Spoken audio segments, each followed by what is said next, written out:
Petite mise en route donc pour la Cumalaverlossoise, petite vidéo, ça faisait longtemps que j'en avais pas fait pour, et donc mise en route et réglage de la RC Trille. Donc on est sur un modèle Treffler 12 mètres, donc avec un ensemble à l'avant qui a 6 roues et à l'arrière 2 roues.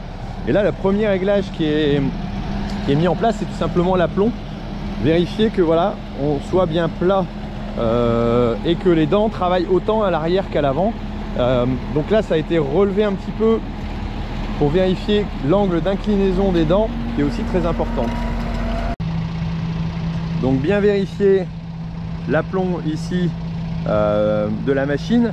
Au niveau du troisième point, vérifier aussi qu'il est tout juste en tension, pas en tension mais juste au bord ici, parce que sinon en relevé ça va poser un souci.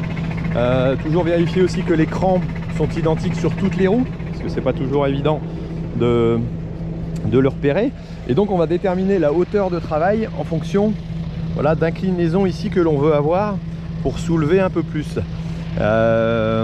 Et ensuite on aura donc un réglage de tension, ça on verra ça après à l'intérieur, et puis aussi la vitesse de travail bien entendu qui va jouer sur l'activité. Alors en général il ne faut pas trop regarder derrière ce que ça donne, il y a bien un sens de voilà, et donc pouvoir vérifier ici que le blé ou la céréale tout au moins n'est pas trop recouverte, mais un peu c'est pas gênant, hein. Voilà, si on va avoir une bonne action. Bon, ici le champ est très propre donc il n'y a pas trop de soucis, mais en plus c'est soufflé avec le gel, mais on voit bien l'action, et pour autant il n'y a pas de perte. Et là le blé ou la céréale va ressortir. Je sais pas ce que c'est, si c'est un blé.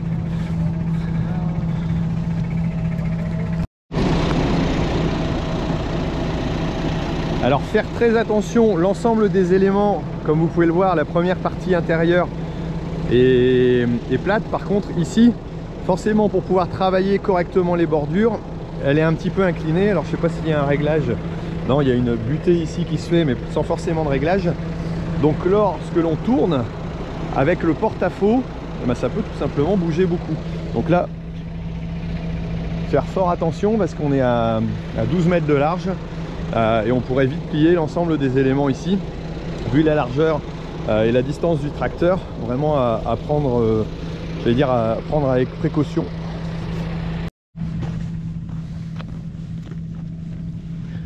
Alors ici on a un champ très propre, alors qui a été soufflé par le gel, hein, comme je disais tout à l'heure, mais on voit rien du tout. Donc est-ce que ça va être utile de passer? C'est ce que se demande Maxime. Alors par contre, ici on voit par exemple un petit fil blanc, donc ça veut dire que il y a quand même une mauvaise herbe qui va arriver. Alors est-ce que c'est la racine de la céréale ou est-ce que c'est une mauvaise herbe? Voilà, faut vraiment arriver à gratouiller pour vérifier si c'est utile de passer. Réglage, on a branché sur le bleu donc le dépliage, repliage, éventuellement la pression, on va voir un peu après. Sur le vert, le pompage en continu de fonctionnement, sur lequel on doit avoir 10 litres minute, donc 10 en plus, 10 en moins, pompage continu. Voilà. Ensuite, pour déplier, on a l'ensemble du boîtier, voilà, que l'on va placer. Alors si on a repliage, peigne côté droit, voilà, et il indique travailler seulement en position flottante. Donc pour pouvoir ouvrir, je vais d'abord commencer par débloquer le verrou, voilà, qui se trouve là-bas, vous avez vu. Ensuite, j'ai bien en position, et ici je vais activer le dépliage.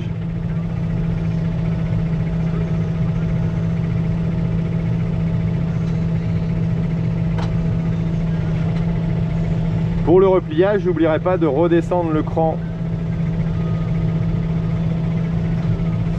de sécurité qui est ici, voilà, pour pouvoir le bloquer. À la limite, je peux le laisser comme ça dès maintenant, comme ça quand il va replier,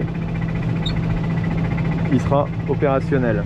Ensuite, je vais devoir laisser, alors si je veux régler ma pression donc du vérin mécaniquement, je vais là aussi actionner le verre, et on voit là-bas sur le cran 0, 1, 2, 3, 4, 5, 6 le petit curseur qui bouge. Donc ici je vais le placer à 0, et ensuite je remets en arrêt, réglage de pression arrêt, repliage du peigne, marche, position flottante, et donc je vais mettre ici en position flottante, voilà, pour que l'ensemble puisse bouger au niveau du vérin. Et ensuite je peux poser l'outil pour pouvoir commencer à travailler. Mise en place du point 0 pour les réglages de hauteur de dents. Donc mettre le curseur à 0 au niveau du système, donc en utilisant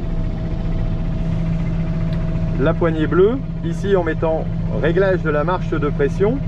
Ici on est en off au niveau du fonctionnement de l'ordinateur. Et on peut donc mettre à 0 la descente. Ensuite je descends l'outil. J'avance de quelques mètres, une dizaine, pour que l'ensemble de l'appareil soit bien posé. Ensuite, je valide le 0 ici et on voit le 0 est positionné. Et ensuite, je peux réenclencher l'ordinateur et mettre le plus pour que l'ordinateur régule lui-même sa hauteur. Et là, on va voir que le curseur là-bas va augmenter tout doucement sa pression afin d'arriver à 3,20 grâce aux deux capteurs qu'on a ici. Avant, si j'ai voulu modifier la vitesse et la pression en fonction de la culture, je vais aller sur le tableau, déterminer la profondeur de travail. Alors hop, si je valide, je peux augmenter à 3,5 par exemple. Je valide. Et ensuite aller éventuellement changer ma vitesse de travail à 9 km/h. Je valide, je retourne sur l'écran, j'enlève le fonctionnement et je remets en route. Et là on doit avoir une régulation. Voilà, et là il va indiquer le pourcentage d'erreur ou de correction. Je roule à la vitesse indiquée, sauf que je suis en fourrière. Et là il va réguler sa pression lui-même.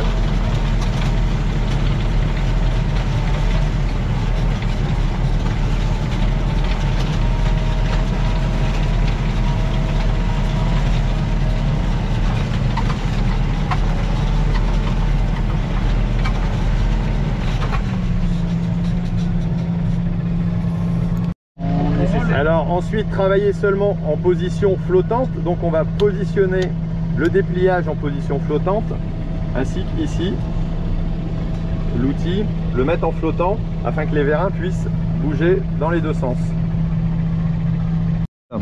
Donc de la dent se trouve ici, un ici et un à l'avant, et ici on peut voir que la position donc de travail a été modifiée légèrement, elle était plus forte tout à l'heure en fonction de l'utilisation et du réglage.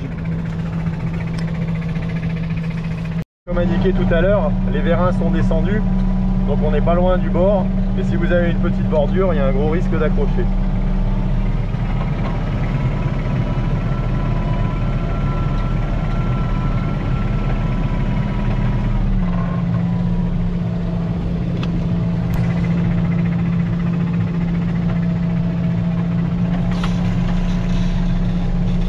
On va vérifier la régulation. Donc j'ai bien mon vérin ici qui est en plus pour faire actionner, l'ordinateur qui est en plus. On a bien un réglage de position 0 qui a été effectué. J'ai bien mes vérins hydrauliques en position flottante, le bleu. Et est-ce que j'ai actionné une vitesse de 10 km/h en C1, 9, 8, on était à 8. Je vais mettre en C1. Hop.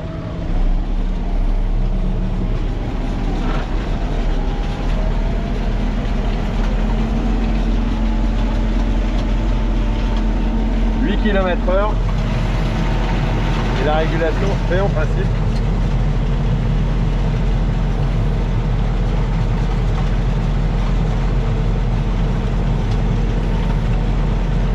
On entend le vérin qui fonctionne un petit peu tout doucement.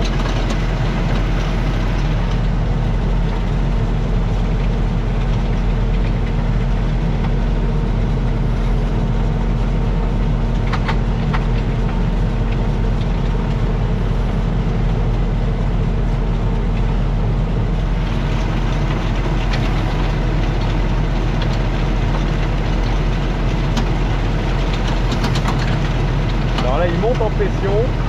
Là il est arrivé à 0, donc théoriquement il devrait plus trop bouger. Il a relâché un petit peu. Il reprend un peu, donc il va flotter en fonction de l'avancement.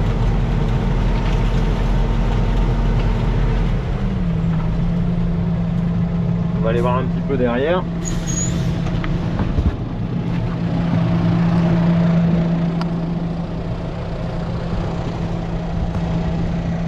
On peut voir que la tension de la dent est bien faite.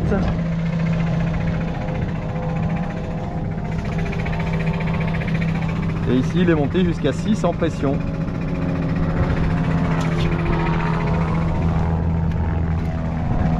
Et après vérifier son travail si c'est ce qui correspond à ce qu'on attend.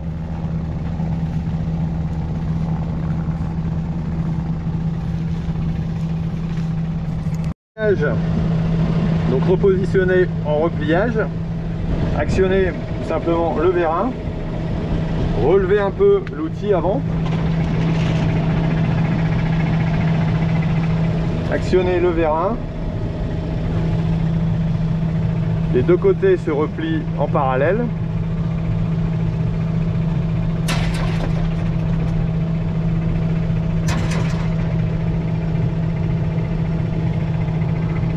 Et vont venir s'enclencher dans la sécurité.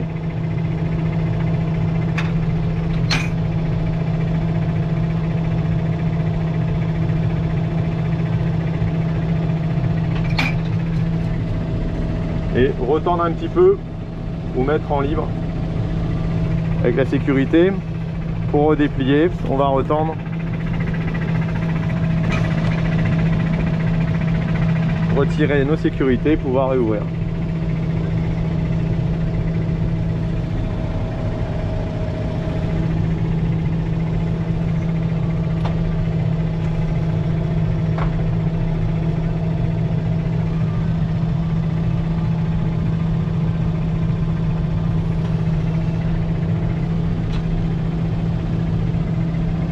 Reposer comme les réglages étaient déjà faits dans la parcelle, normalement pas nécessité de recommencer à 0.